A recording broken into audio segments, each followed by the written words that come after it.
All right, Shalom. Call halal Yahweh, Bahashem Yahweh Shai, Bahashem Rakakadash. Double honors to the apostles and elders of Great Millstone. Much peace and love to Allah Akim pushing this truth and sincerity. This is the brother Lahaf Miyad, and I'm back here in 2nd Thessalonians and 2. All right, so in part 1, I addressed the falling away in verse 3, and the fact that the man of sin, the son of perdition, right? Paul had let us know that who he was giving us a clue as far as to who his identity was, right? In verse 7, right? For the mystery of iniquity doth already work, right? Only he who now letteth will let until he be taken out of the way, right? And he was talking about the Romans, man, because just like I went into in part 1, when you get the word letteth, right? It says the definition, G2722, katekel, right? To hold back, detain, retain, from going away, to restrain, hinder, right? See? To get possession of, take, to possess, right? And as we all know, in the time of Paul, the Romans, they were above. They had the southern kingdom, right, in subjugation to them. They held them captives, man. Right? This is how we know what Paul is talking about in verse 7, right? For the mystery of iniquity doth already work, right? The man of sin, the son of perdition, right? Who was in power over them. Only he who now letteth, he who restrains, right? He who possesses us, they who possess us, will continue until he be taken out of the way, right? Until Yahweh Shem Yahweh Shai brings them down, because that is who is still in power now, right? All right, so continuing in verse 8, and then shall the wicked be revealed, right? Whom the Lord shall consume with the spirit of his mouth, right? And the wicked are being revealed in today's time, man. Well, the true prophets of Yahweh Shem Yahweh Shai, right? The elders and apostles of GMS, you know, they're the ones who've been telling the world the true biblical identity of the so-called white man, which is Esau Edom, man. They're Edomites. According to the scriptures, they are the biblical Edomites, right? And then shall the wicked be revealed, whom the Lord shall consume with the spirit of his mouth, right? The prophets, and shall destroy with the brightness of his coming. Okay? Because contrary to the popular belief, when who the world calls Jesus Christ, right? Whose actual name is Yahushua, comes back, he's not coming to bring peace and love across the whole world, man. He's coming, and he's coming with vengeance. All right? He's going to check these Edomites and put them in their proper place.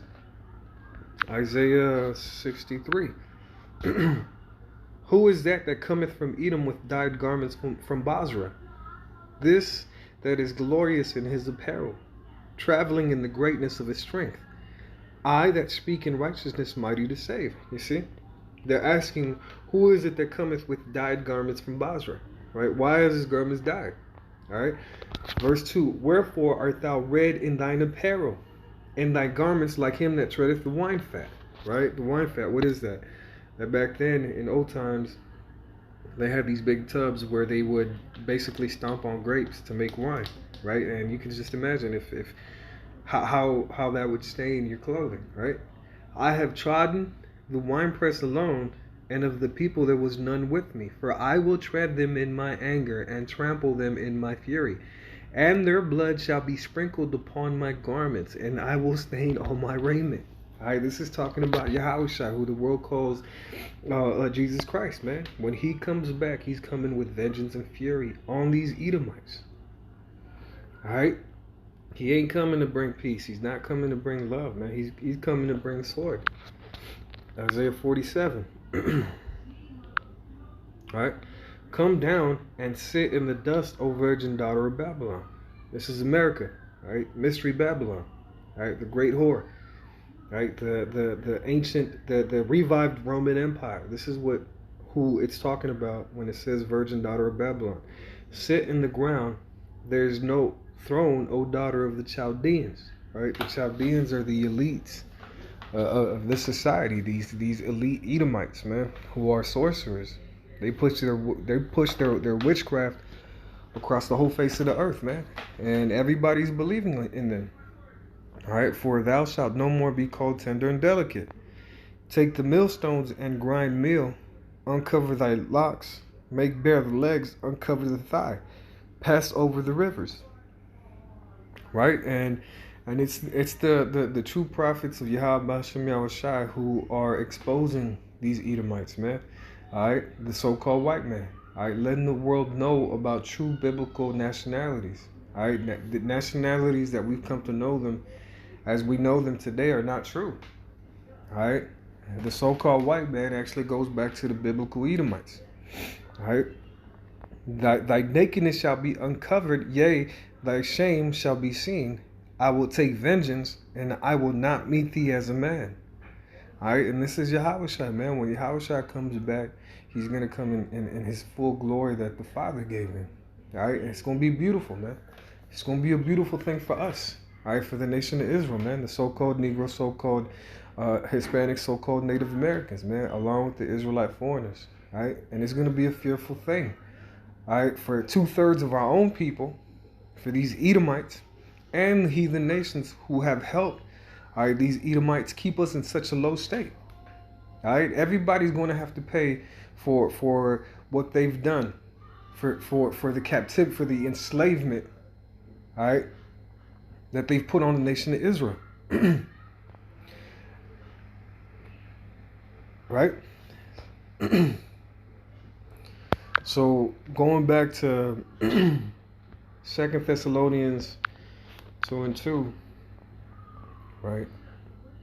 And then shall the wicked be revealed, whom the Lord shall consume with the spirit of his mouth, right? The prophets, and shall destroy with the brightness of his coming.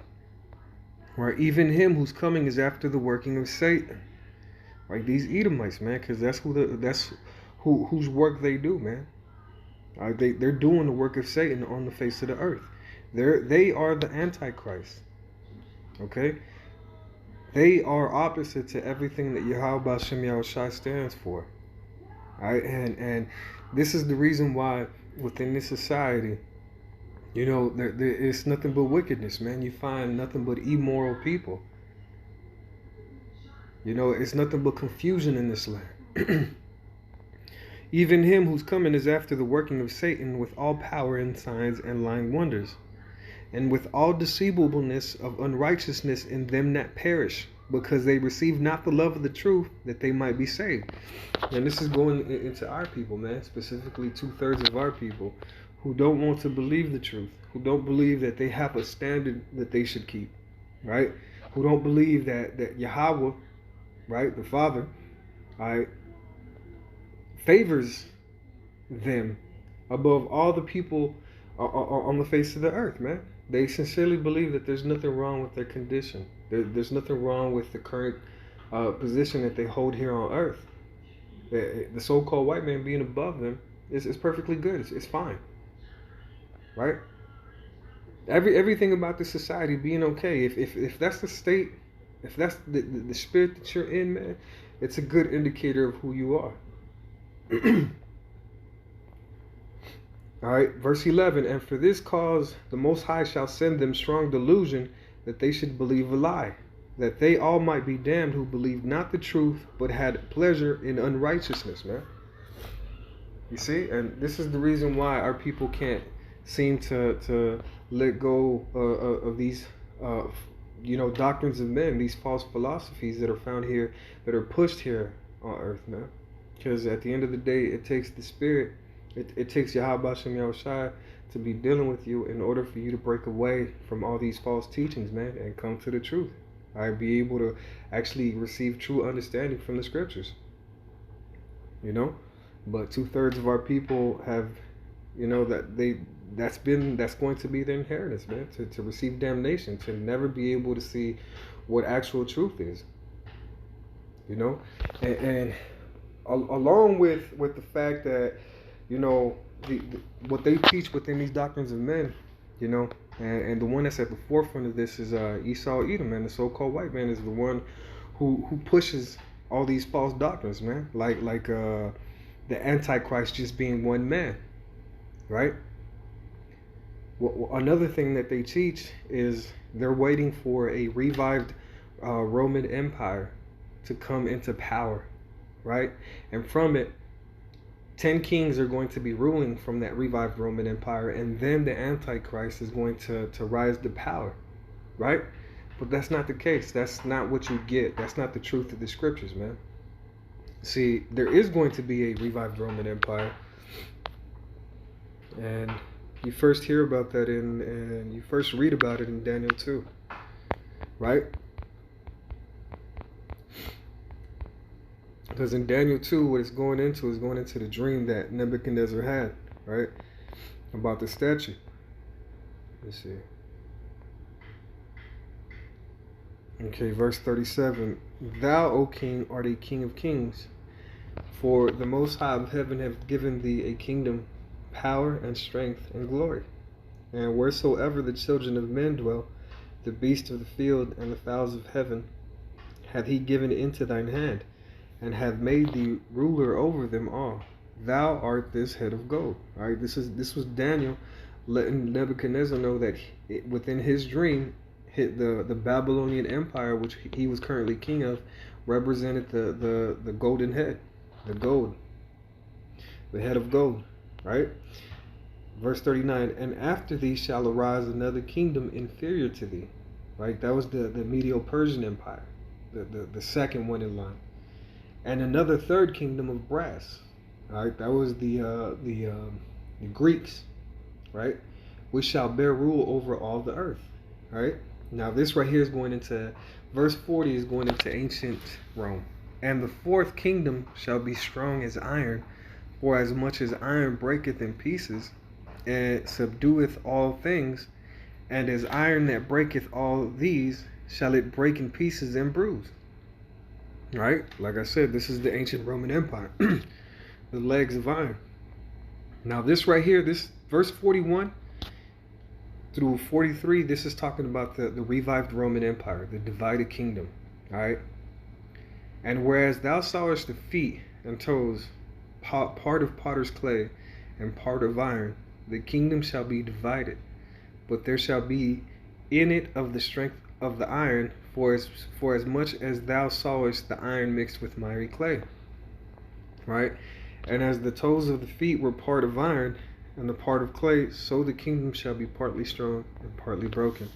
And whereas thou sawest iron mixed with miry clay, they, right, going into the seed of the wicked, because there's three classifications of men on the face of the earth, right? You got the sons of God, the sons of the wicked, and then the seeds of men, right?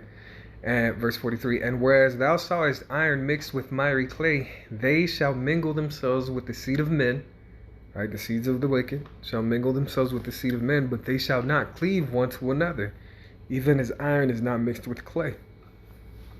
See? So this is correct, man. This is going into the divided kingdom, is going into the revived Roman Empire, which like I said, according to the doctrines of men, right, these Edomites, the so-called white men, they teach that this is yet to come. This empire is still to come in the future, but it's already been in power. It's been in power since America became a country. Okay? And you can read again about the revived Roman Empire in Daniel 7 and 8. This links up with Daniel 2 and 41. All right. Let me start at 7. And after this I saw in the night visions, and behold, a fourth beast, dreadful and terrible, and strong exceedingly. And it had great iron teeth. It devoured and brake in pieces, and stamped the residue with the feet of it. And it was diverse from all the beasts that were before it, and it had 10 horns. Right? So that verse 7 is speaking of the ancient Roman Empire. The 10 horns is going into the vassal states that the ancient Roman Empire had. All right. I considered the horns, and behold, there came up among them another little horn, before whom were 3 of the first horns plucked up by the roots. All right. This little horn This little horn is the revived Roman Empire, aka America, aka Mystery Babylon. All right? The revived Roman Empire isn't an empire to come in the future. It has been. It has been since America became a country. All right? And behold, in this horn were eyes like the eyes of man, and a mouth speaking of great things. Okay? Now, this also links up with Revelations 13 and 11. See? And I beheld another beast coming out of the earth, and he had two horns like a lamb, and he spake as the dragon. This is going into that revived Roman Empire again, okay, aka America, aka Mystery Babylon. All right, and the two horns, and he had two horns like a lamb. That's going into the two sides that they give you to choose from, like the Republicans and the Democrats. Just like in the ancient Rome, they had the, I think it was the Salaki. I'm gonna have to get back to you guys on that one, but I think it's something like the plebeians and the patricians, I believe. Right? Well, this is what it represents, man. Those two horns represent like the Democratic and the Republican parties, man. Okay, two sides that they give you to choose from. To trick you, man, to rock you back to sleep, to make you think like you actually have a choice. And he spake as the dragon. You see, because at the end of the day, nothing within this system, all right, within America, aka the revived Roman Empire, aka Mystery Babylon, is set up to help you Israelites, man. Everything here is set up for you to sin, to transgress against Yahweh Shem Yahushai. Okay? Verse 12, and he exerciseth all the power of the first beast before him, right? Ancient Rome, and causeth the earth and them which dwell therein to worship the first beast whose deadly wound was healed, right? Because what this is talking about is the fact that, okay, the Mystery Babylon, right? The revived Roman Empire, America, it's ancient Rome reincarnated back again. All right, that's what that's going into, man. And it also links up with Revelation 17, starting at, let's start at 8. Okay, the beast, let's see, the beast that thou sawest was and is not, right, the Roman Empire, and shall ascend out of the bottomless pit, which is Europe, and go into perdition, and they that dwell on the earth shall wonder, whose names were not written in the book of life from the foundation of the world, right, when they behold the beast that was and is not, and yet is, right, and here is the mind which hath wisdom. The 7 heads are 7 mountains on which the woman sitteth, right? So the 7 heads, they represent the Greeks, the British, Germania Minor and Major, the Spanish, the French, and the Romans. Okay, all Edomite empires throughout time. Okay, verse 10, and there are 7 kings, 5 are fallen, and 1 is. All right, that's Rome. The 1 is Rome, and the other is not yet come, which is the British. And when he cometh, he must continue a short space. And the beast that was and is not, even he is the 8th, which is America. Again, America represents the revived Roman Empire. America is ancient Rome reincarnated. There's several characteristics about America that link up with ancient Rome. So America is the Roman Empire back again, which these Edomites, like I said, are looking for a future revived Roman Empire to come into power, with 10 kings, right? 10 kings in ruling over it. That's not the case, right? And continuing in verse 11, and is of the 7th hath goeth into perdition, right? And is of the 7th. Because remember, America first started off as colonies of Great Britain, right? Then they went into war and they broke off, and the colonies became America, the country of America. All right, verse 12. And the 10 horns which thou sawest are 10 kings, which have received no kingdom as yet, but receive power as kings 1 hour with the beast. You see, and in ancient Roman time, these 10 horns represented the vassal states, right? That gave their power unto ancient Rome for Rome to be able to keep control. That this is how ancient Rome kept control, kept its power. All right. And in today's time, these 10 horns represent the EU, the European Union, and NATO. All right. Now, let me read verse 12 again. And the 10 horns which thou sawest are 10 kings, which have received no kingdom as yet, but receive power as kings 1 hour with the beast. These have one mind, and shall give their power and strength unto the beast. Okay? See, these Edomites, they teach that these 10 horns are going to be in rulership over the revived Roman Empire, but that's not the case. Yeah, all right? They're actually going to give their power unto it, just like now, man. See, because America that uses NATO as its, to gain here in the world, man. And so with that, Lord willing, this was edifying. Call halal Yahweh, Bahashem Yahweh Shai, Bahashem Rakal Kadash. Double honors to the apostles and elders of the great millstone. Shalom.